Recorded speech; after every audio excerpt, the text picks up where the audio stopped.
ಚುನಾವಣೆಗಳಲ್ಲಿ ನಾನು ಮುಖ್ಯಮಂತ್ರಿ ನಾನು ಈಗ ಸಚಿವನಾಗಲ್ಲ, ಬೊಮ್ಮಾಯಿ ಸಂಪುಟದಲ್ಲಿ ಮಂತ್ರಿಯಾಗಿ ಕೆಲಸ ಮಾಡಲ್ಲ. ಸಿಎಂ ಬೊಮ್ಮಾಯಿಗೆ ಇದೀಗ ಟೆನ್ಷನ್ ಕೊಟ್ಟಿದೆ ಜಗದೀಶ್ ಶೆಟ್ಟರ್ ಅವರ ಹೇಳಿಕೆ.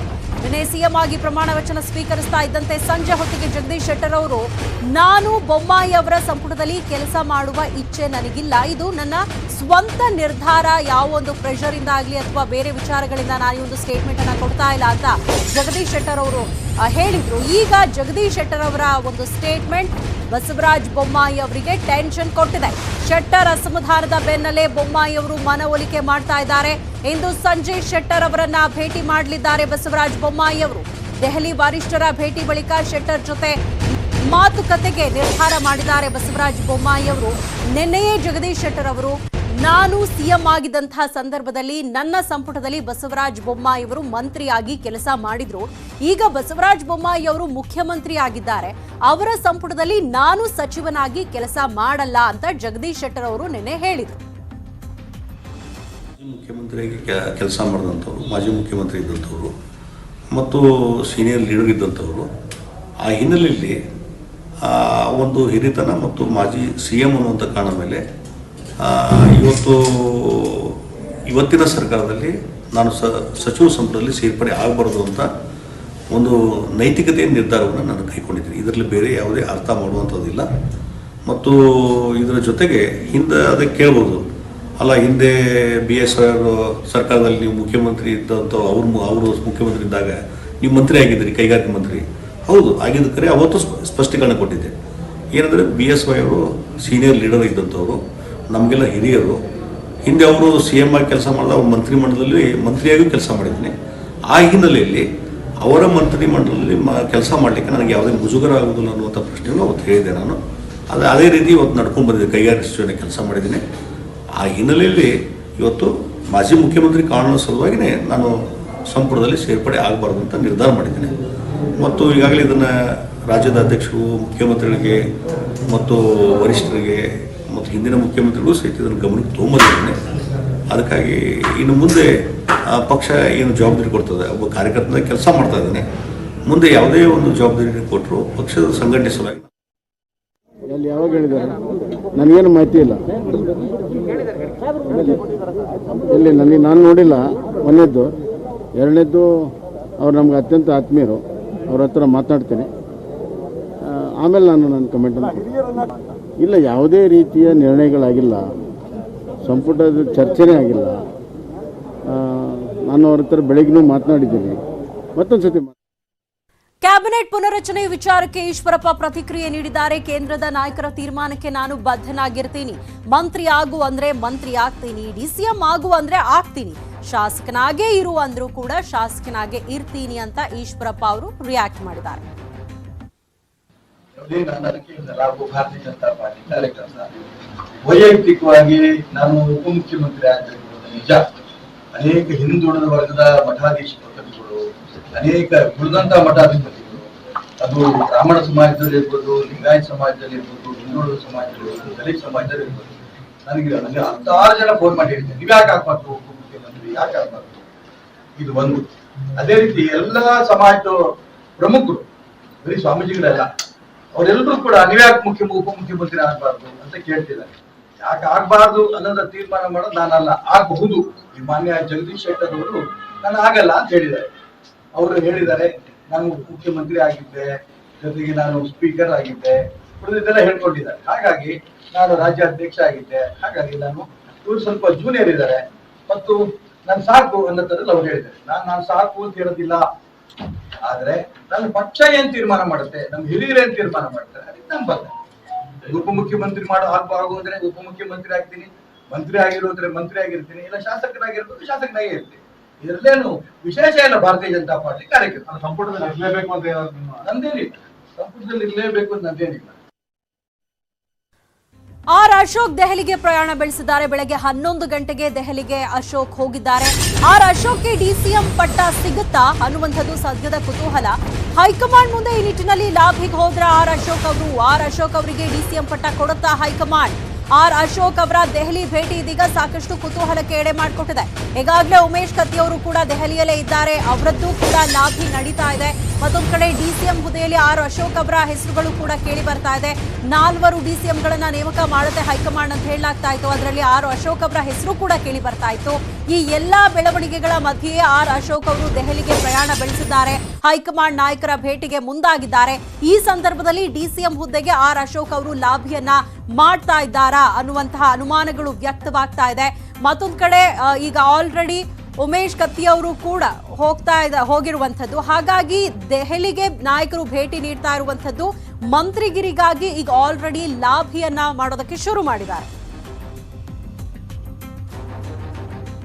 ಸಚಿವ ಸ್ಥಾನಕ್ಕಾಗಿ ಶಾಸಕರ ಲಾಭಿ ಜೋರಾಗಿದ್ದು ಸಿಎಂ ಬೊಮ್ಮಾಯಿ ಅವರನ್ನ ಹಲವಾರು ಶಾಸಕರು ಭೇಟಿ ಮಾಡಿ ಮಾತಾಡಿದ್ದಾರೆ.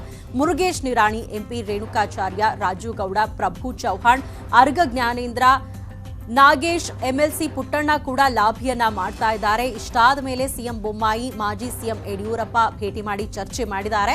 ಈ ನಡುವೆ ಇನ್ನು 10ಕ್ಕೂ ಹೆಚ್ಚು ಶಾಸಕರು ಮಹತ್ವದ ಸಭೆಯನ್ನ ನಡೆಸಿದ್ದು ದೆಹಲಿಯ ಹೈಕಮಾಂಡ್ ನಾಯಕರ ಭೇಟಿಗೆ ಮುಂದಾಗಿದ್ದಾರೆ. ಈಗಾಗಲೇ ಸಚಿವ ಸ್ಥಾನದ ಆಸೆಯಿಂದ ಹಿರಿಯ ನಾಯಕ ಉಮೇಶ್ ಕತ್ತಿ ದೆಹಲಿಗೆ ಹೋಗಿದ್ದಾರೆ. ಸೊ ಈಗ ಆಲ್ರೆಡಿ ಶಾಸಕರಿಂದ ಲಾಭಿ ಶುರುವಾಗಿದೆ. ಶತಾಯಗತಾಯ ಈಗಲಾದರೂ ನಮಗೆ ಸಚಿವ ಸ್ಥಾನ ಸಿಗಲೇಬೇಕು, ಸಚಿವ ಸ್ಥಾನವನ್ನ ಪಡ್ಕೊಳ್ಳೇಬೇಕು ಅಂತ ಲಾಭಿಯನ್ನ ಶುರು ಮಾಡಿದ್ದಾರೆ. ಕೆಲವರು ದೆಹಲಿ ಮಟ್ಟದಲ್ಲಿ ಲಾಭಿಯನ್ನ ಮಾಡ್ತಾ ಇದ್ರೆ, ಕೆಲವರು ಸಿಎಂ ಬಸವರಾಜ ಬೊಮ್ಮಾಯಿ ಅವರನ್ನ ಭೇಟಿ ಮಾಡಿ ನಮಗೂ ಕೂಡ ಒಂದು ಅವಕಾಶ ಮಾಡಿಕೊಡಿ ಸಂಪುಟದಲ್ಲಿ ಕೆಲಸ ಮಾಡೋದಕ್ಕೆ ಅಂತ ಮನವಿಯನ್ನ ಮಾಡ್ಕೊಂಡಿದ್ದಾರೆ. ಎಲ್ಲಾ ವಿಚಾರಕ್ಕೆ ಸಂಬಂಧಪಟ್ಟ ಹಾಗೆ ಮಾಜಿ ಸಿಎಂ ಯಡಿಯೂರಪ್ಪ ಅವರ ಜೊತೆ ಬಸವರಾಜ ಬೊಮ್ಮಾಯಿ ಅವರು ಕೂಡ ಚರ್ಚೆ ನಡೆಸಿದ್ದಾರೆ. ಮಧ್ಯ ಕರ್ನಾಟಕಕ್ಕೆ ಅವಕಾಶ ಕೊಡಬೇಕಂತ ಹೇಳಿ ಮಾನ್ಯ ಮುಖ್ಯಮಂತ್ರಿಗಳನ್ನ, ಅರುಣ್ ಸಿಂಗ್ ರವ್ರನ್ನ, ರಾಜ್ಯದ ಅಧ್ಯಕ್ಷ ಕಟೀಲ್ ರವ್ರನ್ನ, ಮಾನ್ಯ ಯಡಿಯೂರಪ್ಪನವ್ರನ್ನ ಮತ್ತು ನಮ್ಮ ಸಂಘಟನಾ ಪ್ರಧಾನ ಕಾರ್ಯದರ್ಶಿ ಅರುಣ್ ಕುಮಾರ್ ಅವ್ರನ್ನ ಭೇಟಿ ಮಾಡಿದೀವಿ. ಪೂರಕವಾಗಿ ದಾವಣಗೆರೆ ಜಿಲ್ಲೆ ಕೊಡಬೇಕ ಅಂತ ಬಹುಶಃ ಅವ್ರ ಮಾತುಗಳನ್ನು ಕೇಳಿದಾಗ ಅವಕಾಶ ಸಿಗಬಹುದು ಅಂತೇಳಿ ನಮ್ಮೆಲ್ಲರ ನಿರೀಕ್ಷೆ ಇದೆ. ತ್ಯಾಗ ಮಾಡ್ರಿ ಅಂತ ಹೇಳ್ತಕ್ಕಂಥ ಯಾವುದೇ ನೈತಿಕ ಹಕ್ಕಿಲ್ಲ. ಅವರು ನಮ್ಮೆಲ್ಲರ ಹಿರಿಯರು, ಸಚಿವರಾಗಿದ್ರು. ತ್ಯಾಗ ಮಾಡ್ರಿ ಅಂತ ನಾನು ಹೆಂಗೆ ಹೇಳಕ್ ಬರುತ್ತೆ? ನಮ್ಮ ಜಿಲ್ಲೆಗೆ ಅವಕಾಶ ಕೇಳಿದೀವಿ. ಜೊತೆಗೆ ನಾನು ಹಿಂದೆ ಸಚಿವನಾಗಿ ಉತ್ತಮವಾದ ಆಡಳಿತವನ್ನು ಕೊಟ್ಟಿದ್ದೀನಿ. ಅವಕಾಶ ಬೇಕು ದಾವಣಗೆರೆ ಜಿಲ್ಲೆಗೆ, ಕೇಳ್ತಕ್ಕಂಥ ಒಂದು ರೈಟ್ಸ್ ಇದೆ, ನಮಗೆ ಹಕ್ಕು.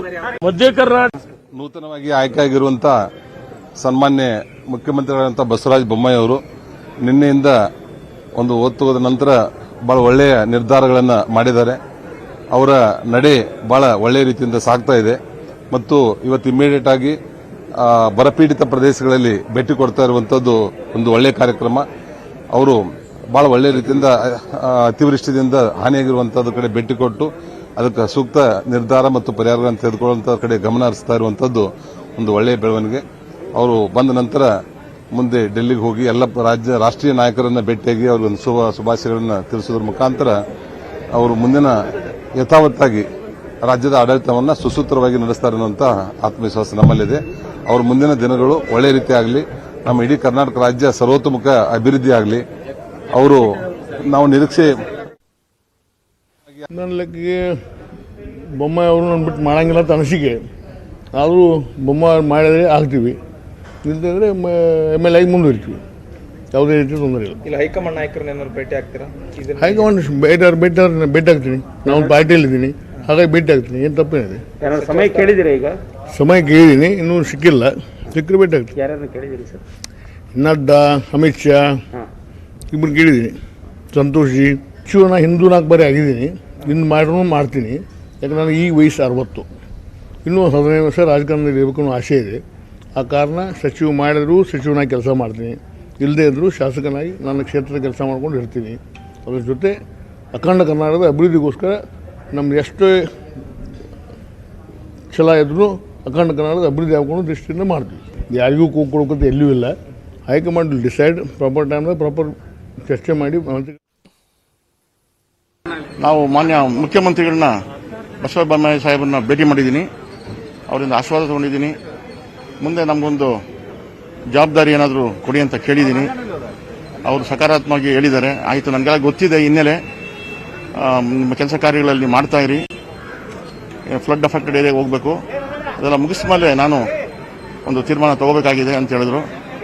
ಅಷ್ಟೇ, ಭಾಳ ಬಿಸಿ ಇರೋದ್ರಿಂದ ನಾನು ಹೆಚ್ಚಿಗೆ ಅವರಿಗೆ ಗಮನ ಸೆಳೆಯೋಕೆ ಆಗಿಲ್ಲ. ಎಷ್ಟು ಬೇಕೋ ಅಷ್ಟು ಮಾತಾಡೋಕೆ ನಾನು ಚುಟುಕಾಗಿ ಮಾತಾಡಿ ನನ್ನ ಮಾತು ಮುಗಿಸ್ಕೊಂಡು ಹೋಗ್ತಾ ಇದ್ದೀನಿ. ಸರ್ ನಾವು ಈಗ ಯಡಿಯೂರಪ್ಪನ ಅವರು ಕಾರಣಾಂತರದಿಂದ ಸನ್ನಿವೇಶದಲ್ಲಿ ಮಾಡೋಕ್ಕಾಗಲ್ಲ ಅಷ್ಟೇ.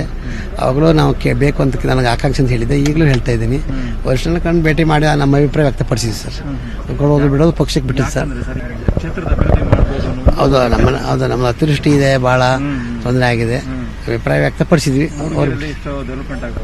ಹೌದೌದು, ಇವತ್ತಾಗಲೇ ಪ್ರವಾಹಕ್ಕೆ ಹೋಗಿ ಪೀಡಿತ ಪ್ರದೇಶಕ್ಕೆ ಹೋಗಿದ್ದಾರೆ.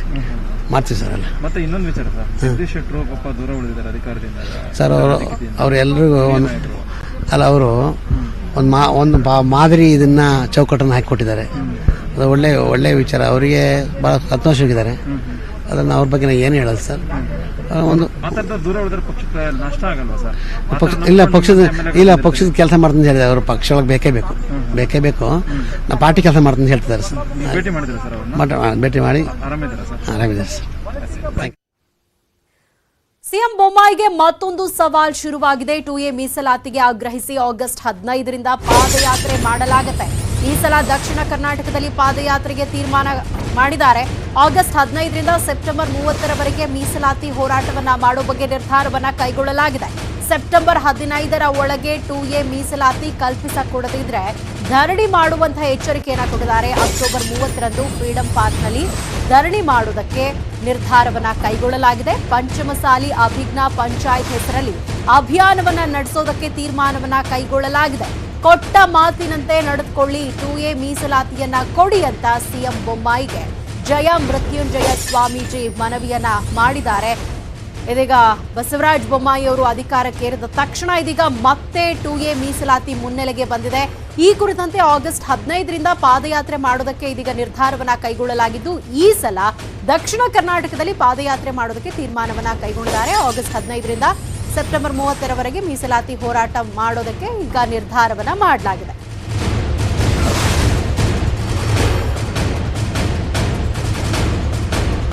ನಿಮಗೆ ಹೆಚ್ಚಿನ ಡೀಟೇಲ್ಸ್ ಪಡ್ಕೊಳ್ಳೋಣ. ನಮ್ಮ political bureau chief Chidanand Patel ಇದೀಗ ನಮ್ಮ ಜೊತೆ ನೇರ ಸಂಪರ್ಕದಲ್ಲಿ ಜಾಯ್ನ್ ಆಗಿದ್ದಾರೆ. ಚಿದಾನಂದ್, ಅಧಿಕಾರಕ್ಕೇರಿದ 2ನೇ ದಿನಕ್ಕೆ ಇದೀಗ 2A ಮೀಸಲಾತಿ ಹೋರಾಟದ ಬಿಸಿ ಇದೀಗ ತಗಲ್ತಾ ಇದೆ ಬಸವರಾಜ ಬೊಮ್ಮಾಯಿ ಅವರಿಗೆ. ಆಗಸ್ಟ್ 15ರಿಂದ ನಾವು ಪಾದಯಾತ್ರೆಯನ್ನ ಕೈಗೊಳ್ತೀವಿ ಅಂತ ಜಯ ಮೃತ್ಯುಂಜಯ ಸ್ವಾಮೀಜಿ ಎಚ್ಚರಿಕೆಯನ್ನ ಕೊಟ್ಟಿದ್ದಾರೆ. ಸೊ ಈ ಕುರಿತಂತೆ ಸರ್ಕಾರಕ್ಕೆ ಇದು ಯಾವ ರೀತಿಯಾದಂತಹ ಒಂದು ಸಂಕಟವನ್ನ ತಂದೊಡ್ಡಬಹುದು? ಸೌಮ್ಯಮಳಲ್ಲಿ ಇದೀಗ ಪಂಚಮಸಾಲಿ ಜಗದ್ಗುರುಗಳಾಗಿರ್ತಕ್ಕಂಥ ಜಯಮೃತ್ಯುಂಜಯ ಸ್ವಾಮೀಜಿಯವರು 2A ಮೀಸಲಾತಿಯನ್ನು ಸೆಪ್ಟೆಂಬರ್ 15ರೊಳಗಡೆ ಕೊಡಬೇಕಂತೇಳಿ ಇದೀಗ ನೂತನ ಮುಖ್ಯಮಂತ್ರಿ ಬಸವರಾಜ ಬೊಮ್ಮಾಯಿ ಅವರಿಗೆ ಒತ್ತಾಯವನ್ನು ಮಾಡಿದ್ರು, ಮನವಿಯನ್ನು ಮಾಡಿದ್ರು, ಪರೋಕ್ಷವಾಗಿ ಎಚ್ಚರಿಕೆಯನ್ನು ಕೊಟ್ಟರು. ತಾವು ಕೊಟ್ಟ ಮಾತನ್ನು ನಡೆದುಕೊಳ್ಳಿ ಅಂತ ಕೂಡ ಹೇಳಿದ್ರು. ನಮ್ಮ ಜೊತೆಗೆ ಮಾತನಾಡಲಿಕ್ಕೆ ಸ್ವತಃ ಜಯಮೃತ್ಯುಂಜಯ ಸ್ವಾಮೀಜಿಯವರಿದ್ದಾರೆ.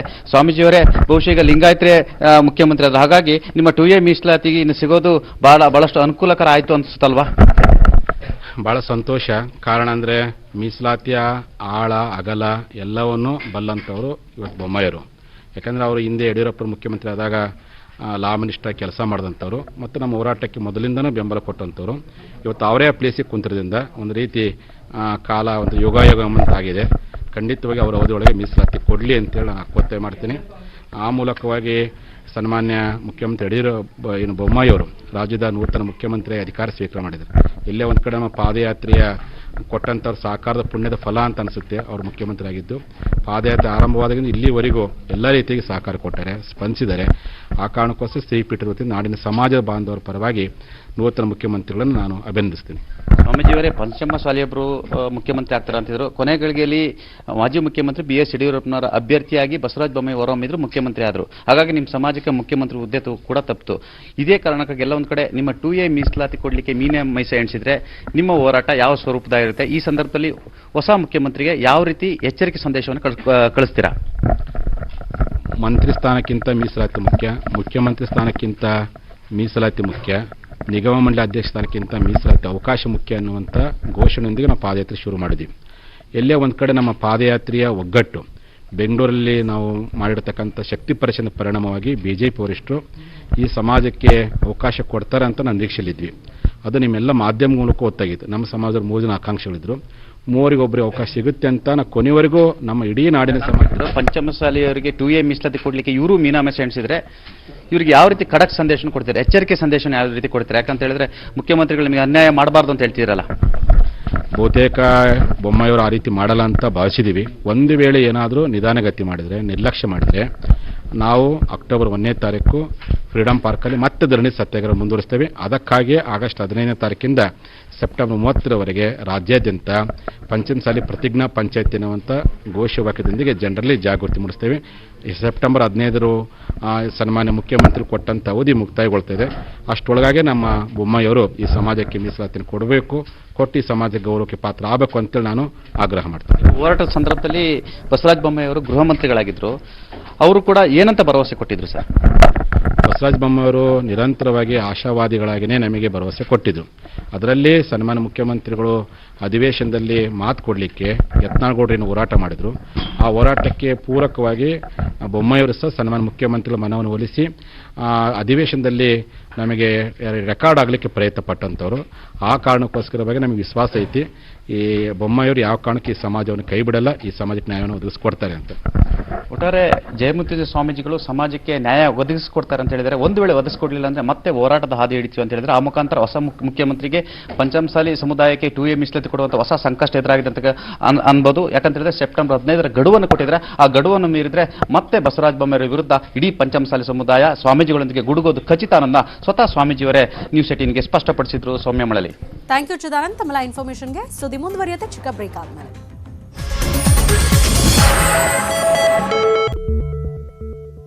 Welcome back. ವಿವಿಧ ಯೋಜನೆಗಳಿಗೆ ಒತ್ತಾಯಿಸಿ ಜೆಡಿಎಸ್ ಜಾಥಾ ನಡೆಸದೆ ಮೇಕೆದಾಟು ಯೋಜನೆ, ಮಹದಾಯಿ ಯೋಜನೆಗೆ ಆಗ್ರಹ ಮಾಡಿದ್ದಾರೆ. ರಾಜ್ಯಪಾಲರಿಗೆ ಮನವಿಯನ್ನ ಸಲ್ಲಿಸಿದ್ದಾರೆ ಎಚ್.ಡಿ. ಕುಮಾರಸ್ವಾಮಿ ಟೀಮ್. ವಿಧಾನಸೌಧದಿಂದ ರಾಜಭವನದವರೆಗೂ ಪಾದಯಾತ್ರೆಯನ್ನ ಮಾಡಿದ್ರು. ರಾಜ್ಯಪಾಲರ ಮೂಲಕ ರಾಷ್ಟ್ರಪತಿಗಳಿಗೆ ಮನವಿ ಪತ್ರವನ್ನ ಕೊಟ್ಟಿದ್ದಾರೆ. ಪಾದಯಾತ್ರೆಯಲ್ಲಿ ಜೆಡಿಎಸ್ ಶಾಸಕರು, ಮುಖಂಡರು ಭಾಗವಹಿಸಿದ್ರು. ರಾಜ್ಯಪಾಲರಿಗೆ ಮನವಿಯನ್ನ ಸಲ್ಲಿಸಿದ್ದಾರೆ ಎಚ್.ಡಿ. ಕುಮಾರಸ್ವಾಮಿ ಟೀಮ್. ಈ ಒಂದು ಪಾದಯಾತ್ರೆಯಲ್ಲಿ ಜೆಡಿಎಸ್ ಮುಖಂಡರು, ಕಾರ್ಯಕರ್ತರೆಲ್ಲರೂ ಭಾಗವಹಿಸಿದ್ರು. ವಿಧಾನಸೌಧದಿಂದ ರಾಜಭವನದವರೆಗೂ ಕೂಡ ಪಾದಯಾತ್ರೆಯನ್ನ ಮಾಡಿದ್ದಾರೆ. ಇವತ್ತಿನ ದಿನ ಈಗಾಗಲೇ ಗೌರವಾನ್ವಿತ ರಾಜ್ಯಪಾಲರ ಸಮಯವನ್ನು ಕೇಳಿದ್ದು ಕಳೆದ ಒಂದು ವಾರದಿಂದ ಗವರ್ನರ್ ಅವರನ್ನ, ರಾಜ್ಯದ ಗೌರವಾನ್ವಿತ ರಾಜ್ಯಪಾಲರನ್ನ ಭೇಟಿ ಮಾಡತಕ್ಕಂಥದ್ದಕ್ಕೆ ಸಮಯವನ್ನ ನಾವೇನು ಕೋರಿದ್ವು, ಇವತ್ತು 3:20 ಭೇಟಿಗೆ ಅವಕಾಶವನ್ನ ಕೊಟ್ಟಿದ್ದಾರೆ. ನಾವು ಇವತ್ತು ಗೌರವಾನ್ವಿತ ರಾಜ್ಯಪಾಲರನ್ನ ಭೇಟಿ ಮಾಡ್ತಾ ಇರತಕ್ಕಂಥದ್ದು ನಮ್ಮ ರಾಜ್ಯದ ನದಿಯ ನೀರಿನ ವಿಷಯದಲ್ಲಿ ಕೇಂದ್ರ ಸರ್ಕಾರದ ನಿರ್ಲಕ್ಷ್ಯ ಮನೋಭಾವಗಳೇನಿದ್ದಾವೆ, ಮೇಕೆದಾಟಿನ ಯೋಜನೆಗೆ ಅನುಮತಿಯನ್ನು ಕೊಡ್ತಕ್ಕಂಥದ್ದಕ್ಕೆ ಕೇಂದ್ರ ಸರ್ಕಾರದ ತಾರತಮ್ಯಗಳೇನಿದ್ದಾವೆ, ತಮಿಳುನಾಡಿನಲ್ಲಿ ಹೆಚ್ಚುವರಿ ನೀರನ್ನು ಉಪಯೋಗ ಮಾಡ್ಕೊಳ್ತಕ್ಕಂಥದ್ದಕ್ಕೆ ಅವರಿಗೆ ಯಾವ ರೀತಿ ಇವತ್ತು ಕೇಂದ್ರ ಸರ್ಕಾರ ಸಹಮತ ಕೊಡ್ತಾ ಇದ್ದಾರೆ, ಅದೇ ರೀತಿಯಲ್ಲಿ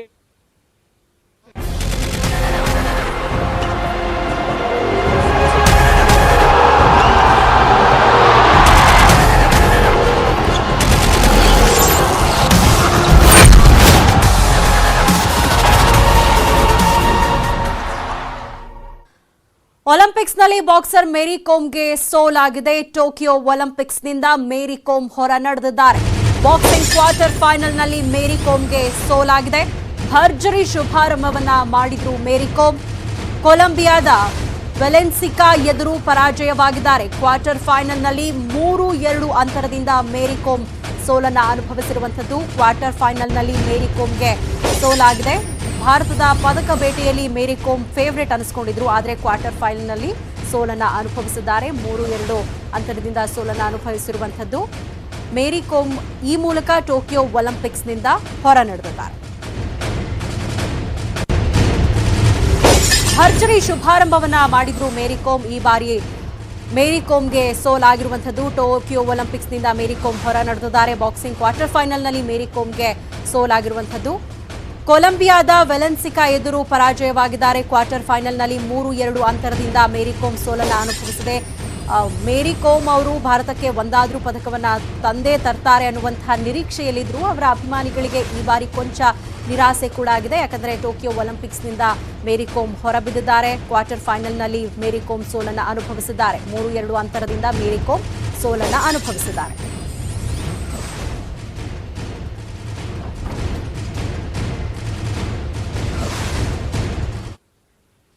ಸುದ್ದಿ ಮುಂದುವರಿಯುತ್ತೆ ಚಿಕ್ಕ ಬ್ರೇಕ್ ಆದ್ಮೇಲೆ.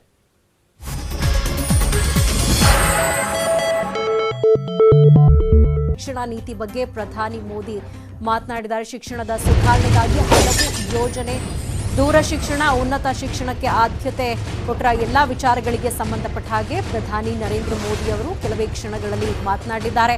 ಪ್ರಾದೇಶಿಕ ಭಾಷೆಯಲ್ಲೂ ಇಂಜಿನಿಯರಿಂಗ್ ಕಲಿಕೆ, ಶಿಕ್ಷಣ ಕ್ಷೇತ್ರದ ಸುಧಾರಣೆಗೆ ಹೊಸ ಹೆಜ್ಜೆಯನ್ನ ಇಡಲಾಗಿದೆ. ಇದೆಲ್ಲದರ ಕುರಿತಂತೆ ಪ್ರಧಾನಿ ನರೇಂದ್ರ ಮೋದಿ ಅವರು ಮಾತನಾಡಲಿದ್ದಾರೆ. ರಾಷ್ಟ್ರೀಯ ಶಿಕ್ಷಣ ನೀತಿಗೆ ವರ್ಷಾಚರಣೆ ಹಿನ್ನೆಲೆಯಲ್ಲಿ ಏನೆಲ್ಲ ಸುಧಾರಣೆಗಳನ್ನು ಕೈಗೊಳ್ಳಲಾಗಿದೆ, ಎಲ್ಲ ವಿಚಾರಗಳಿಗೆ ಸಂಬಂಧಪಟ್ಟ ಹಾಗೆ ಪ್ರಧಾನಿ ನರೇಂದ್ರ ಮೋದಿ ಅವರು ಮಾತನಾಡಲಿದ್ದಾರೆ.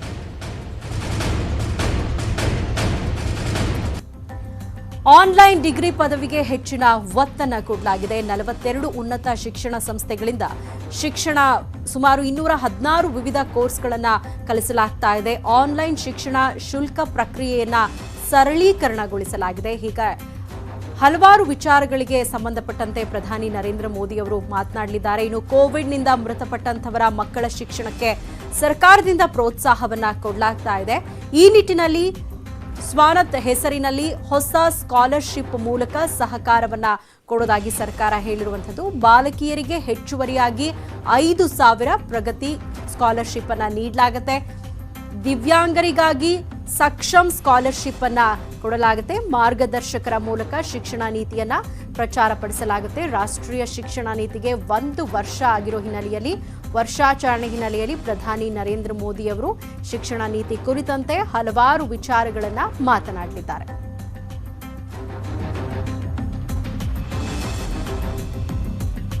ಇನ್ನು ಗ್ರಾಮೀಣ ಪ್ರದೇಶಗಳಲ್ಲೂ ಕೂಡ ಇಂಜಿನಿಯರಿಂಗ್ ಕಾಲೇಜನ್ನು ತೆರೆಯಲಾಗುತ್ತೆ. ಪ್ರಾದೇಶಿಕ ಭಾಷೆಗಳಲ್ಲೂ ಕೂಡ ಇಂಜಿನಿಯರಿಂಗ್ ಅನ್ನ ಕಲಿಸೋದಕ್ಕೆ ಒತ್ತನ್ನು ಕೊಡಲಾಗುತ್ತೆ. ಮೊದಲ ವರ್ಷದ ಇಂಜಿನಿಯರಿಂಗ್ ಕಲಿಕೆ ಪ್ರಾದೇಶಿಕ ಭಾಷೆಗಳ ಅಸ್ತಿತ್ವವನ್ನ ಕಾಪಾಡಲು ಸರ್ಕಾರದಿಂದ ಹೊಸ ಹೆಜ್ಜೆಯನ್ನ ಇಡಲಾಗ್ತಾ ಇದೆ. ಕಲಿಕೆಗಾಗಿ ಇಂಜಿನಿಯರಿಂಗ್ ಸಿಲೆಬಸ್ ತರ್ಜುಮೆ ಮಾಡಲಾಗುತ್ತೆ. AICTE ಇಂದ ಪ್ರಾದೇಶಿಕ ಭಾಷೆಗಳಿಗೆ ತರ್ಜುಮೆ ಮಾಡಲಾಗುತ್ತೆ. ಹೀಗೆ ಯಾವೆಲ್ಲ ಒಂದು ಬದಲಾವಣೆಗಳನ್ನ ಮಾಡಲಾಗುತ್ತೆ ಹೊಸ ನೀತಿಯಲ್ಲಿ, ಇದೆಲ್ಲದರ ಕುರಿತಂತೆ ಪ್ರಧಾನಿ ನರೇಂದ್ರ ಮೋದಿ ಅವರು ಮಾತನಾಡಲಿದ್ದಾರೆ.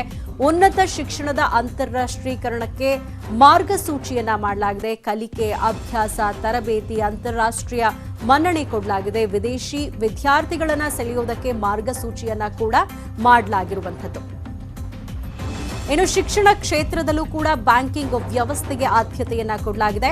ಸ್ಕಾಲರ್ಶಿಪ್, ಸಹಾಯಧನಕ್ಕೆ ಅನುಕೂಲವನ್ನ ಮಾಡಿಕೊಡಲಾಗಿರುವಂಥದ್ದು. ಹಣಕಾಸು ವ್ಯವಹಾರ ನಿರ್ವಹಣೆಯ ಕಲಿಕೆ, ಇದೆಲ್ಲದಕ್ಕೂ ಹೆಚ್ಚಿನ ಆದ್ಯತೆಯನ್ನ ಕೊಡಲಾಗಿದೆ.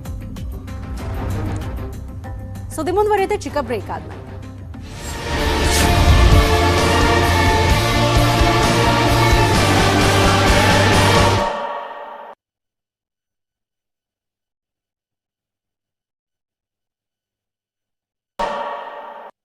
ರಾಷ್ಟ್ರೀಯ ಶಿಕ್ಷಣ ನೀತಿ ವರ್ಷಾಚರಣೆ ಹಿನ್ನೆಲೆಯಲ್ಲಿ ಪ್ರಧಾನಿ ನರೇಂದ್ರ ಮೋದಿ ಅವರು ವಿಡಿಯೋ ಕಾನ್ಫರೆನ್ಸ್ ಮುಖಾಂತರ ಮಾತನಾಡ್ತಿದ್ದಾರೆ. ಬನ್ನಿ ಅದರ ನೇರ ಪ್ರಸಾರವನ್ನ ನೋಡೋಣ.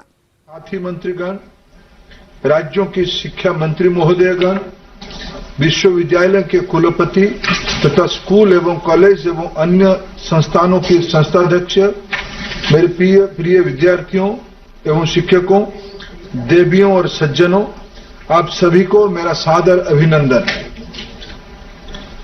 Today is a momentous day in our history when we mark a year of the launch of one of the most landmark policy reforms in India, the New Education Policy 2020.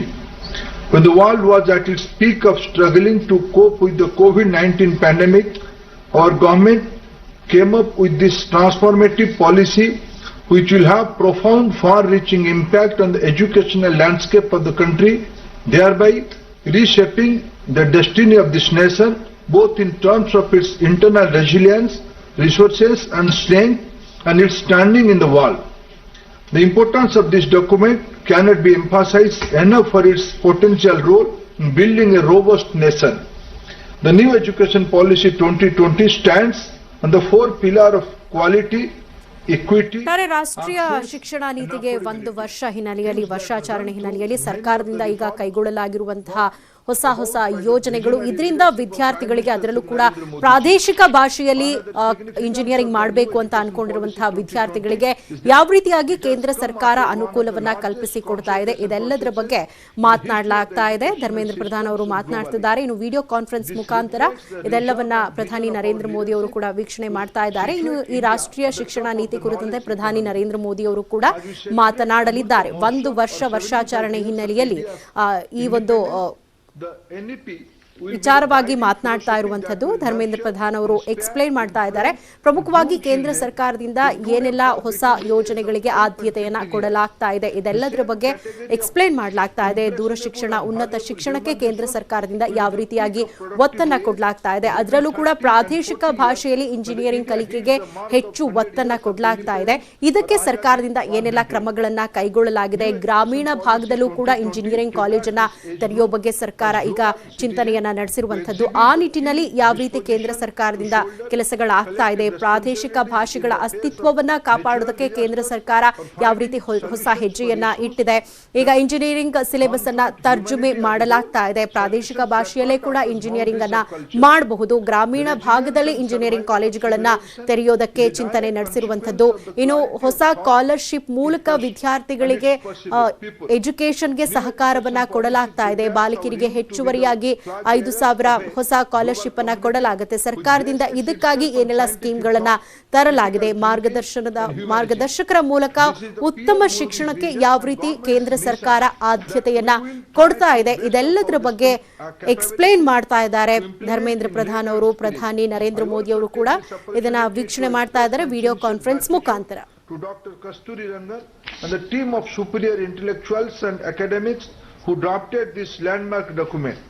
I again thank Honorable Prime Minister Modi ji for his presence today and his persistent guidance to the education sector. Sir, I welcome you to this program. Thank you. धन्यवाद sir.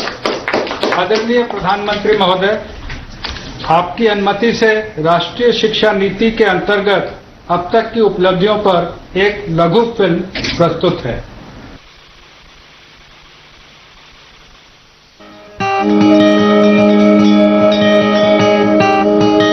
29 जुलाई 2020 को भारत सरकार 34 वर्षों के अंतराल के बाद एक नई राष्ट्रीय शिक्षा नीति लेकर आई. उद्देश्य था नई पीढ़ी को नई सदी की मांग के अनुरूप योग्य बनाना. ये पॉलिसी 21वीं सदी के नौजवानों की सोच, उनकी जरूरतें, उनकी आशाओं, अपेक्षाओं और आकांक्षाओं को देखते हुए बनाने का व्यापक प्रयास हुआ है. राष्ट्रीय शिक्षा नीति में ऑनलाइन शिक्षा को प्राथमिकता और प्रोत्साहन दोनों दिया गया है, जिसके सफल परिणाम कोरोना महामारी के दौरान भी सामने आए. पीएम ई विद्या कार्यक्रम के अंतर्गत ऑनलाइन, टेलीविजन एवं कम्युनिटी रेडियो के माध्यम से पढ़ना लिखना चालू रहा. One nation one digital platform से प्रेरित दीक्षा में स्कूल पाठ्यक्रम पर आधारित 1,85,000 से अधिक ई कंटेंट 32 भाषाओं में उपलब्ध किए गए. एक वर्ष में इस प्लेटफॉर्म पर हिट्स की संख्या 200 करोड़ से बढ़कर 2300 करोड़ हो गई है. जेईई एंड नीट की ऑनलाइन परीक्षाएं भी हुई, जिससे किसी विद्यार्थी का कोई सत्र व्यर्थ नहीं होने दिया गया. अभी नया सिस्टम आ गया, ऑनलाइन क्लासेस होने लगी है, तो जो हम स्कूल नहीं जा पा रहे थे अब हम वो घर से पढ़ सकते हैं. यूजीसी ने ऑनलाइन शिक्षण के नए दिशा निर्देश जारी किए. ऑनलाइन कार्यक्रमों की संख्या अब 37 से बढ़कर 216 और संस्थाओं की संख्या 7 से बढ़कर अब 41 हो गई है. ऑनलाइन शिक्षण के लिए निर्मित स्वयं MOOCs पोर्टल, जिस पर वर्तमान में 814 डिग्री और डिप्लोमा कोर्स उपलब्ध हैं. गत वर्ष में 54 लाख छात्रों ने उस पर एनरोलमेंट कराया. इस नई नीति से भारत में पढ़ने आए विदेशी बच्चों को भी हमारी सुदृढ़ व्यवस्था का लाभ मिला है. I'm from Cameroon. I'm very thankful for the government of India to give me the opportunity to pass off my education here in this great university. एक तरफ निष्ठा के अंतर्गत लगभग 24 लाख प्रारंभिक स्तर के शिक्षकों को प्रशिक्षित किया गया है, तो गत एक वर्ष में स्किल डेवलपमेंट मंत्रालय द्वारा 1 लाख स्वास्थ्य कर्मचारियों को भी प्रशिक्षित किया। राष्ट्रीय शिक्षा नीति के अंतर्गत सार्थक की रचना हुई, जो स्कूली शिक्षा में राष्ट्रीय शिक्षा नीति के सुचारू क्रियान्वयन के लिए एक कॉम्प्रिहेंसिव एक्शन प्लान है। इसी नीति द्वारा राष्ट्रीय अभियान निपुण भारत की भी शुरुआत की गई, जिसका लक्ष्य बच्चों को समझ के साथ पढ़ने और बुनियादी गणना की क्षमता को खेल खेल में विकसित करना है। स्कूल बैग के वजन और होमवर्क को कम करने के लिए दिशा निर्देश दिए गए और बच्चों के मानसिक स्वास्थ्य और तनाव से संबंधित समस्याओं का समाधान करने के लिए मनोदर्पण पोर्टल और हेल्पलाइन नंबर भी लॉन्च किया गया है। राष्ट्रीय शिक्षा नीति में कक्षा 6 से ही coding, data science, financial literacy और हैंडीक्राफ्ट के वोकेशनल कोर्सेज को भी शामिल किया गया है और कक्षा 10वीं और 12वीं के लिए सीबीएसई द्वारा कॉम्पिटेंसी बेस्ड एग्जाम्स की चरणबद्ध तरीके से शुरुआत की गई है। गत एक वर्ष में उच्च शिक्षा संस्थाओं ने कोविड संबंधी अनेकों शोध अनुसंधान किए और हमारे कई संस्थानों की ग्लोबल रैंकिंग में सुधार हुआ है। एक तरफ जहां राष्ट्रीय शिक्षा नीति भारत के शिक्षार्थियों को विश्व से जोड़ती है, तो वहीं दूसरी तरफ उनमें एक भारत श्रेष्ठ भारत की अवधारणा को भी सशक्त करती है, नए भारत की आत्मा को प्राथमिकता देती और हमारी युवाओं को 21वीं सदी में अपनी पहचान बनाने के लिए तैयार कर रही है नई शिक्षा नीति।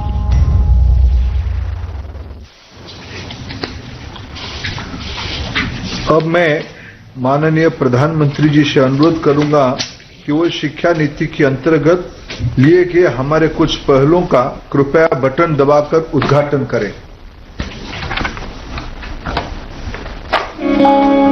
विद्या प्रवेश कक्षा 1 की तैयारी को सुनिश्चित करने के लिए राष्ट्रीय शिक्षा नीति के सुझावों पर एनसीईआरटी द्वारा बच्चों के लिए 3 माह का स्कूल प्रिपरेशन मॉड्यूल विद्या प्रवेश तैयार किया गया है। इस पाठ्यक्रम में अक्षर, ध्वनि, शब्द, रंग, आकार और संख्या सीखने के लिए रोचक गतिविधियां हैं। इसके द्वारा बच्चों की पूर्व साक्षरता, पूर्व गणना और सामाजिक कौशल का विकास होगा। विद्या प्रवेश का लक्ष्य है शिक्षा के प्रारंभ से ही आधारशिला को मजबूत करना, ताकि सब समान रूप से समझ सकें, पढ़ सकें और बढ़ सकें। Indian sign language. पहचान कर मेरी सीमाएं और सामर्थ्य। किताब और अधिगम सामग्री अब उपलब्ध है भारतीय भाषाओं के समक्ष, भारतीय सांकेतिक भाषा में भी।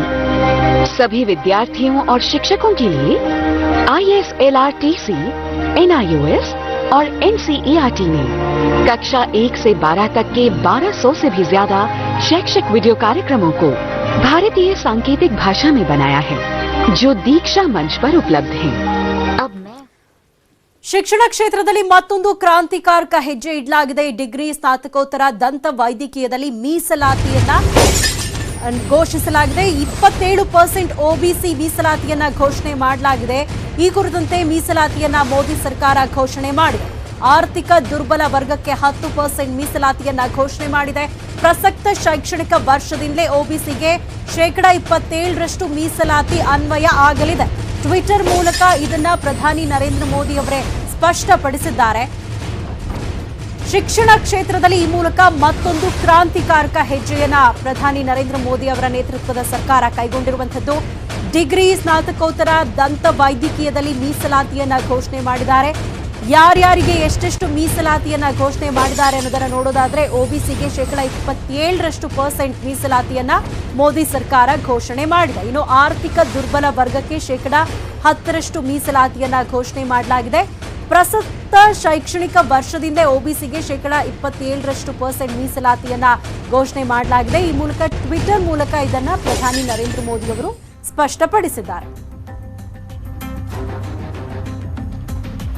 ಟ್ವಿಟರ್ ಮೂಲಕ ಈ ಒಂದು ಮೀಸಲಾತಿಯನ್ನ ಪ್ರಧಾನಿ ನರೇಂದ್ರ ಮೋದಿ ಅವರು ಘೋಷಣೆ ಮಾಡಿರುವಂಥದ್ದು. ಪ್ರಧಾನಿ ನರೇಂದ್ರ ಮೋದಿ ಅವರ ಟ್ವೀಟ್ ಅನ್ನ ಕೂಡ ನಾವು ನೋಡ್ತಾ ಇದ್ದೀವಿ. ಈ ಮೂಲಕ ಶಿಕ್ಷಣ ಕ್ಷೇತ್ರದಲ್ಲಿ ಮತ್ತೊಂದು ಮಹತ್ವದ ಹೆಜ್ಜೆಯನ್ನ ಇಟ್ಟಿರುವಂಥದ್ದು. ದಂತ ವೈದ್ಯಕೀಯ ಡಿಗ್ರಿ, ಸ್ನಾತಕೋತ್ತರ ವೈದ್ಯಕೀಯ ಮೀಸಲಾತಿಯನ್ನ ಪ್ರಧಾನಿ ನರೇಂದ್ರ ಮೋದಿ ಅವರು ಘೋಷಣೆ ಮಾಡಿದ್ದಾರೆ. 27% ಒಬಿಸಿ ಮೀಸಲಾತಿಯನ್ನ ಘೋಷಣೆ ಮಾಡಿದ್ದಾರೆ. ಇನ್ನು ಆರ್ಥಿಕ ದುರ್ಬಲ ವರ್ಗಕ್ಕೆ 10% ಮೀಸಲಾತಿಯನ್ನ ಘೋಷಣೆ ಮಾಡಿರುವಂಥದ್ದು. ಪ್ರಸಕ್ತ ಶೈಕ್ಷಣಿಕ ವರ್ಷದಿಂದಲೇ ಒಬಿಸಿಗೆ 27% ಮೀಸಲಾತಿಯನ್ನ ಘೋಷಣೆ ಮಾಡಿರುವಂಥದ್ದು. ಇದು ಈ ವರ್ಷದಿಂದಲೇ ಅನ್ವಯ ಆಗುತ್ತೆ. ಈ ಕುರಿತಂತೆ ಟ್ವಿಟರ್ ಮೂಲಕ ಪ್ರಧಾನಿ ನರೇಂದ್ರ ಮೋದಿ ಅವರು ಈ ಒಂದು ಮೀಸಲಾತಿಯನ್ನ ಘೋಷಣೆ ಮಾಡಿದ್ದಾರೆ. हमारे कुछ अन्य पहलुओं का कृपया बटन दबाकर उद्घाटन करें.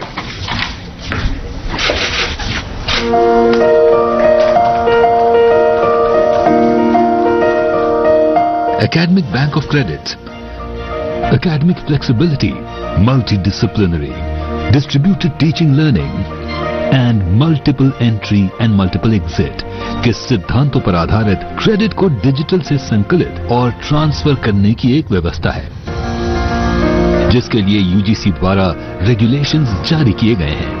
ये एक डिजिटल बैंक की तरह काम करेगा, जिसमें छात्र एकेडमिक अकाउंट खोलेंगे, जिसमें अर्जित क्रेडिट्स जमा किए जाएंगे। छात्र अपने खाते में जमा क्रेडिट का उपयोग डिग्री लेने में कर पाएंगे। यूजीसी द्वारा multiple entry and multiple exit के लिए भी दिशा निर्देश जारी किए गए हैं। ಹಣದ ಆಸೆಗೆ ಅಕ್ರಮವಾಗಿ ಹೆಣ್ಣು ಮಗುವನ್ನ ದತ್ತು ಪಡೆಯಲಾಗಿತ್ತು. ದತ್ತು ಪಡೆದ ಗೃಹಿಣಿ ಸುಷ್ಮಾ ಈಗ ಪೊಲೀಸರ ಅತಿಥಿಯಾಗಿದ್ದಾರೆ. ರಾಮನಗರದ ಚನ್ನಪಟ್ಟಣದ ಅಪ್ಪಗೆರೆ ಗ್ರಾಮದಲ್ಲಿ ಒಂದು ಘಟನೆ ಆಗಿದೆ. 11 ದಿನದ ಹೆಣ್ಣು ಮಗುವನ್ನ ದತ್ತು ಪಡ್ಕೊಂಡಿದ್ರು ಸುಷ್ಮಾ ಅವರು. ಬೆಂಗಳೂರಿನ ಕೆಆರ್ ಮಾರ್ಕೆಟ್ ಮಗುವನ್ನ ದತ್ತು ಪಡೆದಿದ್ರು ಸುಷ್ಮಾ ಅವರು. ಮದುವೆಯಾಗಿ 2 ವರ್ಷವಾದರೂ ಮಗು ಇರಲಿಲ್ಲ. ಹಾಗಾಗಿ 70,000ಕ್ಕೆ ಮಗುವನ್ನ ದತ್ತು ನೀಡುವ ಹೆಸರಲ್ಲಿ ಮಾರಾಟ ಮಾಡಲಾಗಿದೆ. ಏಳುಮಲೈ ಮಾರಿಯಮ್ಮ ಮಗುವನ್ನ ಸುಷ್ಮಾಗೆ ಲಕ್ಷ್ಮಿ ನೀಡಿದ್ರು. ಪ್ರಕರಣ ಸಂಬಂಧ ಒಟ್ಟು 5 ಇದೀಗ ಪೊಲೀಸರು ವಶಕ್ಕೆ ಪಡ್ಕೊಂಡಿದ್ದಾರೆ. ಸುಷ್ಮಾ, ರವಿ, ಲಕ್ಷ್ಮಿ, ಶಾರದಮ್ಮ, ಮಾರಿಯಮ್ಮನನ್ನ ಬಂಧಿಸಲಾಗಿದೆ. ಅಂಗನವಾಡಿ ಕಾರ್ಯಕರ್ತೆಯರು ಮನೆಗೆ ಹೋದಾಗ ಪ್ರಕರಣ ಬೆಳಕಿಗೆ ಬಂದಿದೆ. ಚನ್ನಪಟ್ಟಣ ಗ್ರಾಮಾಂತರ ಪೊಲೀಸ್ ಠಾಣೆಯಲ್ಲಿ ಈ ಕುರಿತಂತೆ ಪ್ರಕರಣ ಕೂಡ ದಾಖಲಾಗಿದೆ. ಮಗುವನ್ನ ದತ್ತು ಪಡೆದುಕೊಂಡಂತಹ ಸುಷ್ಮಾ ಸೇರಿ 5 ಇದೀಗ ಪೊಲೀಸರು ವಶಕ್ಕೆ ಪಡೆದುಕೊಂಡು ವಿಚಾರಣೆಯನ್ನ ನಡೆಸುತ್ತಿದ್ದಾರೆ. ನನಗೆ ನಮ್ಮ ಅಪ್ಪನ ಮನೆಯಲ್ಲಿ ನನಗೆ 27 ಲಕ್ಷ ಸಾಲ ಆದೆ, ನನಗೆ ಲೋನ್ ತಕೊಡು ಅಂತ ಹಿಂಸೆ ಕೊಟ್ಟು ಆ ಹುಡುಗನ್ಗೆ ಕೊಡಬಾರ್ದು ಹಿಂಸೆ ಕೊಟ್ಟು 8 ಲಕ್ಷ ಲೋನ್ ತಗಿ ಅಂತ ಆ ಹುಡುಗನ್ನ. ಆಮೇಲೆ ನಿಮ್ಮ ಮನೆ ಕಡೆಯವ್ರಿಗೆ ಏನಾದರೂ ಈ ಊರಿಗೆ ವಿಚಾರ ಮುಟ್ಸಿದ್ರೆ, ನಿಮ್ಮ ಅಕ್ಕ ತಂಗಿದ್ರಿಗೆ, ಅಣ್ಣ ತಮ್ಮಂದಿರಿಗೆ ನಾನು ಪ್ಯಾನ್ಗೆ ನಾನು ಸೂಸೈಡ್ ಮಾಡ್ಕೊತೀನಿ ಅಂತ ಆ ಹುಡುಗನ್ನ ಬ್ಲಾಕ್ ಮೇಲ್ ಮಾಡಿ ಎಲ್ಲಾರ್ಗೂ ಮಾತಾಡ್ದಂಗೆ ಮಾಡಿ ಆ ಹುಡುಗನ್ ಬಂಧಿಸ್ಬಿಟ್ಟು ಅವ್ರ ಅಪ್ಪನ ಮನೆಗೆ ಬಂದು 4 ತಿಂಗಳಾದ್ರೂ ಡೆಲಿವರಿ ಆಗ್ದೇನೆ ಇವಾಗ ಒಂದು ಮಗುನ ಕಳ್ತಾಂದಲ್ಲಿ ಎತ್ಕೊ ಬಂದ್ಬಿಟ್ಟು, ಈ ಮಗು ನಂದು, ನನಗೆ ಡೆಲಿವರಿ ಆಗದೆ ಮೈಸೂರು JSS ಅಲ್ಲಿ ನನಗೆ ಡೆಲಿವರಿ ಆಯ್ತು ಅಂತ ಅವನಿಗೆ ಕತೆ ಕಟ್ಟಿ, ಇವಾಗ ಅಂಗನವಾಡಿ ಕಾರ್ಯಕರ್ತೆ ಮನೆಗೆ ಹೋಗಿ ಭೇಟಿ ಕೊಟ್ಟಾಗ ಈ ಮಗು ಅವಳದೇ ಅಲ್ಲ, ಹೆರಿಗೆನೇ ಆಲಿಲ್ಲ, ಹುಡುಗಿಗೆ ಬಾಣಂತಿನೇ ಅಲ್ಲ ಅನ್ನುವಂತ ಇದು ಸುಳ್ಳು ಮಾಹಿತಿ ಬೆಳಕಿಗೆ ಅಂಗನವಾಡಿ ಕಾರ್ಯಕರ್ತೆಯಿಂದ ಇದು ಬೆಳಕಿಗೆ ಬಂದಿದೆ ಕಣಪ್ಪ. ಆಶಾ ಕಾರ್ಯಕರ್ತೆ ಅಂಗನವಾಡಿ ಟೀಚರ್ ಏನು ಮಾಡಿದ್ದಾರೆ ಅಂದರೆ 16/7/2021 ಮನೆ ಹತ್ರ ಹೋಗಿದ್ದಾರೆ. ನಾವು ದಾಖಲೆ ಮಾಡ್ಕೋತೀವಿ, ಗರ್ಭಿಣಿ ಮತ್ತು ಬಾಣಂತಿಯವ್ರನ್ನ ದಾಖಲೆ ಮಾಡ್ಕೋತೀವಿ. ಹೋಗಿ ಕೇಳಿದಾಗ ಎಲ್ಲಮ್ಮ ತಾಯಿ ಕಾರ್ಡ್ ಕೊಡಿ ನಿಮ್ಮದು, ಸೊ ನಾವು ಫಲಾನುಭವಿ ಎಂಟ್ರಿ ಮಾಡ್ಕೊಂಡು ಕೇಳಿದ್ದಾರೆ. ಇವ್ರು ಹೇಳಿದರೆ ಇಲ್ಲ ನಮ್ಮದು ಟ್ರೈನ್ ಕಳೆದೋಯ್ತು ಅಲ್ಲಿ ಅಂತ ಹೇಳಿದ್ದಾರೆ. ಆಮೇಲೆ ಪುನಃ ಏನು ಮಾಡಿದ್ದಾರೆ, ಇವರು ಮುದ್ಗೆರಲ್ಲಿ ಇದೆ ಅಂತ ಹೇಳಿದ್ದಾರೆ. ಮುದ್ಗೆರೆ ವಿಚಾರಿಸಿದಾಗ ಅಂಗನವಾಡಿ ವಿಚಾರಿಸಿದಾಗ ಇಲ್ಲ ಯಾವುದು ಎಂಟ್ರಿ ಆಗಿಲ್ಲ ಅಂತ ಹೇಳಿದ್ದಾರೆ. ಆಮೇಲೆ ಏನು ಮಾಡಿದ್ರು, ಅವ್ರು ಡೌಟ್ ಬಂದು ನಮಗೆ ಹೇಳಿದರು ಟೀಚರ್. ಹಾಗೇನು ಮಾಡಿದ್ರು, ನೋಡಿ ಜಾರಿ ಮಾಡ್ದವ್ರೆ, ನೋಡಿ ಈ ಮಗು ನೀವು ನಿಮ್ದಲ್ಲ ಅಂತ ನಮಗೆ ಅನುಮಾನ ಇದೆ, ಸೊ ಅದರಿಂದ ನೀವು ಅದಕ್ಕೆ ನಾವು ಕ್ಲಾರಿಫಿಕೇಶನ್ ಕೊಡಿ, ಹೋಗಿ ಮಕ್ಕಳ ಕಲ್ಯಾಣ ಸಮಿತಿ ಮುಂದೆ ಹಾಜರಾಗಿ ಅಂದ್ಬಿಟ್ಟು ನೋಡಿ ಜಾರಿ ಮಾಡ್ತಾರೆ. ಸೊ CDP ಅವರು, ನಮ್ಮ ಚನ್ನಪಟ್ಟಣ ಗ್ರಾಮಾಂತರ CDP ಅವರು ಬಂದು ನಮ್ಮ ಪೊಲೀಸ್ ಠಾಣೆಗೆ ಒಂದು ಕಂಪ್ಲೇಂಟ್ ಕೊಡ್ತಾರೆ. ಆ ಕಂಪ್ಲೇಂಟಲ್ಲಿ ಏನಂದರೆ, ಒಂದು ಯಾರ್ದೋ ಒಬ್ಬರದ್ದು ಮಗುನ ಇವರು ಸಾಕ್ತಾ ಇದ್ದಾರೆ, ತೊಗೊಂಡಿದ್ದಾರೆ, ಮತ್ತು ಇದನ್ನು ಖರೀದಿ ಮಾಡಿರತಕ್ಕಂಥದ್ದು ಸಂಶಯ ಇದೆ ಅಂತ ಒಂದು ಕಂಪ್ಲೇಂಟ್ ಕೊಡ್ತಾರೆ. ಆ ವಿಚಾರದಲ್ಲಿ ನಾವು ಸುಷ್ಮಾ ಅನ್ನೋರನ್ನ ಕಾಂಟ್ಯಾಕ್ಟ್ ಮಾಡಿ ಕೇಳಿದಾಗ ರಿವರ್ಸ್ ಆರ್ಡರಲ್ಲಿ ಇನ್ವೆಸ್ಟಿಗೇಷನ್ ಮಾಡಿ ನೋಡಿದಾಗ ಆಕೆಗೆ ಒಬ್ಬ ರವಿ ಅನ್ನೋನು ಕೊಟ್ಟಿರ್ತಾನೆ. ಬಟ್ ಅದಕ್ಕಿಂತ ಮುಂಚೆ ಏನಾಗುತ್ತೆ, ಸುಷ್ಮಾಗೆ ಮಕ್ಕಳಿರಲ್ಲ. ಆತನ ಗಂಡ ಹೆಂಡ್ತಿದ್ದು ಒಂದು 2 ವರ್ಷದಿಂದ ಮದುವೆ ಆಗಿರ್ತದೆ, ಬಟ್ ಮಕ್ಕಳಿಲ್ಲ ಅಂತ ಹೇಳಿ ಅವ್ರ ಅತ್ತೆ ಮಾವ ಕಡೆಯಿಂದ ತುಂಬ ಪ್ರೆಷರ್ ಇರುತ್ತೆ ಅಂತ ತಿಳಿದು ಬಂದಿದೆ ಸೋಫಾರ್. ಸೊ ಅದಕ್ಕೆ ಆಕೆ ಒಂಥರ ಪ್ರೆಗ್ನೆಂಟ್ ಇರೋ ಥರ ನಾಟಕ ಮಾಡ್ತಾಳೆ 9 ತಿಂಗಳಿಂದ. ಕೊನೆಗೆ ಈ ಮಗುನ ಎಲ್ಲಿ ಬೇರೆ ಎಲ್ಲಾದ್ರೂ ತಗೊಳ್ಬೇಕು ಅಂತ ಹೇಳಿ ಒಬ್ಬ ರವಿ ಅಂತ ಹೇಳಿ ಅದೇ ಅವ್ರ ಪರಿಚಯ ಇರ್ತಕ್ಕಂಥ ಒಬ್ಬ ಪೇಂಟರ್ ಇರ್ತಾನೆ, ಅವನಿಗೆ ಹೇಳ್ತಾಳೆ. ಸೊ ಆತ ಶಾರದಮ್ಮ ಅನ್ನೋನಿಗೆ ಹೇಳ್ತಾಳೆ. ಇನ್ನೊಬ್ಳು ಅವಳು ಶಾರದಮ್ಮ ಅನ್ನೋಳು, ಅವಳು ಚನ್ನಪಟ್ಟಣದವಳು. ಅವಳಿಗೊಬ್ಳು ಬೆಂಗಳೂರಲ್ಲಿ ಒಂದು ಸರ್ಕಾರಿ ಆಸ್ಪತ್ರೆ ಒಬ್ಬರು ನರ್ಸ್ ಒಬ್ಬರು ಪರಿಚಯ ಇರ್ತಾರೆ, ಜಯಲಕ್ಷ್ಮಿ ಅಂತೇಳಿ. ಕೊರೋನಾ 2ನೇ ಅಲೆ, ಲಾಕ್ಡೌನ್ ಮಧ್ಯೆ ಕ್ರೈಮ್ ರೇಟ್ ಜಾಸ್ತಿ ಆಗಿದೆ. ಬೆಂಗಳೂರಲ್ಲಿ ಕಡಿಮೆಯಾಗದ ಅಪರಾಧ ಚಟುವಟಿಕೆಗಳು ಬೆಚ್ಚಿ ಬೀಳುತ್ತೆ ಸಿಟಿಯ 7 ತಿಂಗಳ ಕ್ರೈಮ್ ರೇಟ್. ಕೊರೋನಾ 2ನೇ ಅಲೆ, ಲಾಕ್ಡೌನ್ ಮಧ್ಯೆ ಬೆಂಗಳೂರಲ್ಲಿ ಕ್ರೈಮ್ ರೇಟ್ ಕೂಡ ಜಾಸ್ತಿ ಆಗಿದೆ. ಪೊಲೀಸರು ಏನೇ ಕ್ರಮಗಳನ್ನ ಕೈಗೊಂಡ್ರೂ ಕೂಡ ಬೆಂಗಳೂರಲ್ಲಿ ಅಪರಾಧ ಪ್ರಕರಣಗಳು ಕಡಿಮೆಯಾಗಿಲ್ಲ. ಅಪರಾಧ ಪ್ರಕರಣಗಳು ಬೆಚ್ಚಿ ಬೀಳಿಸ್ತಾ ಇದೆ. ಕಳೆದ 7 ತಿಂಗಳಿನಿಂದ ನಡೆದಿರುವಂತಹ crime rate January to July ಸುಮಾರು 10,544 ಕೇಸ್ ವರದಿಯಾಗಿದೆ. ಸೈಬರ್ ಅಪರಾಧ ಹೊರತುಪಡಿಸಿ ಇಷ್ಟು ಕೇಸ್ ದಾಖಲಾಗಿರುವಂಥದ್ದು. ಈ ಪೈಕಿ 5,580 ಕೇಸನ್ನ ಪೊಲೀಸರು ಭೇದಿಸಿದ್ದಾರೆ.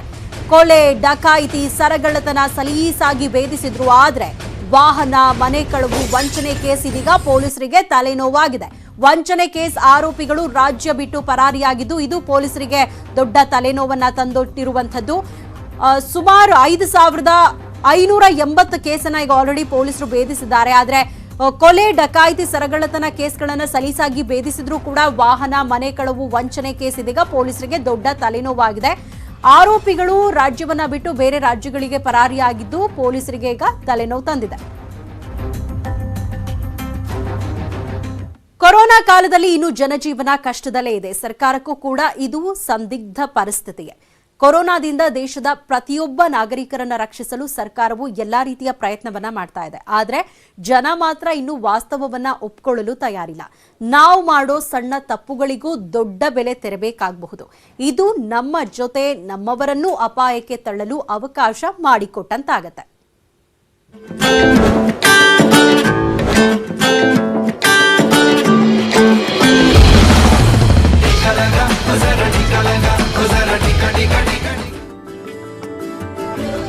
ತಂತ್ರಜ್ಞಾನದ ದುರುಪಯೋಗ ತುಂಬಾ ಅಪಾಯಕಾರಿ. ಛತ್ತೀಸ್ಗಢದ ಕೊಂಡಗಾಂವ್ನಲ್ಲೂ ಇಂಥ ಪರಿಸ್ಥಿತಿ ಎದುರಾಗಿದೆ.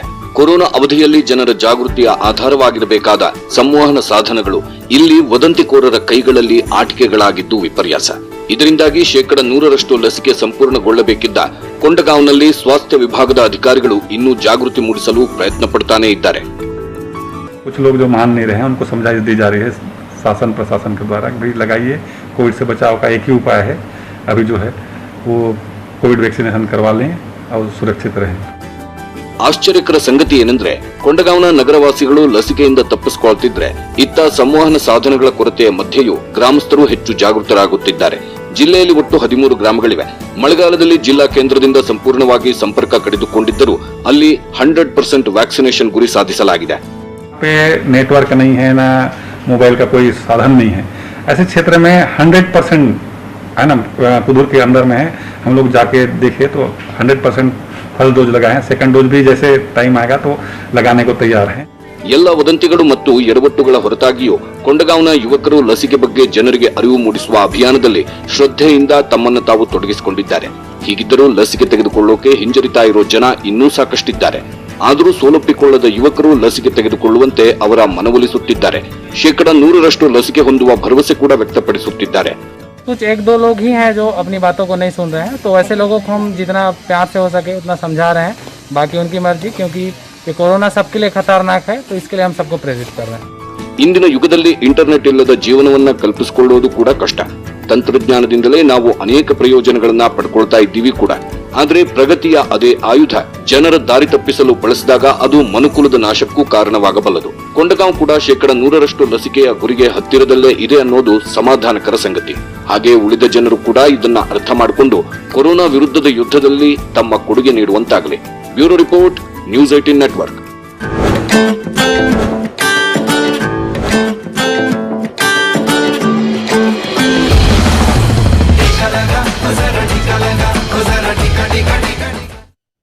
ಇದಿಷ್ಟು ಸದ್ಯದ ನ್ಯೂಸ್ ಅಪ್ಡೇಟ್ಸ್. ನೋಡ್ತಾ ಇರಿ ನ್ಯೂಸ್ 18 ಕನ್ನಡ. ಜಾಲ ನಮ್ಮದು, ಬಲ ನಿಮ್ಮದು.